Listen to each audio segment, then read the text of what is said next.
हमें बेहद खुशी है कि इस दफ़ा भी हम फाइनल में आए हैं और हमें ये तवक्को है कि इस दफ़ा का फ़ाइनल क्वेटा की टीम जीत कर लाएगी। सबसे पहले तो मैं तमाम सूबे को मुबारकबाद देता हूं कि PSL के हवाले से हमारी टीम जो क्वेटा ग्लेडिएटर है वो फ़ाइनल में पहुंच चुकी है।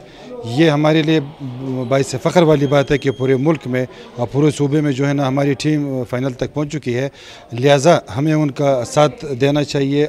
यकीनन हमें उम्मीद है कि क्वेटा की टीम जिस तरह उन्होंने बाकी मैच खेले हैं बड़ी बेहतर परफॉर्मेंस दिखाई है, फाइनल मैच में भी वो इसी तरह कारकर्दगी दिखाएगी और फाइनल मैच जीत के दिखाएगी। हर इंसान की एक सिंपैथी होती है एक टीम के साथ, जहाँ क्वेटा ग्लेडिएटर है उसका नाम जो क्वेटा लगा हुआ है उसकी ज़ाहिर है मेरी एक नेचुरल सपोर्ट होगी उसके लिए। लेकिन आपको एक बात बताऊं कि ओवरऑल PSL मैच जो है ये हमारे मुल्क का एक फेस है। इस तरह के खूबसूरत फेस इन लोगों ने दिया, चाहे जुल्मी हो, चाहे लाहौर कलंदर हो, चाहे कराची हो। मैं तमाम मैनेजमेंट को, मुंतज़मीन को, चेयरमैन PCB को मुबारकबाद पेश करता हूँ।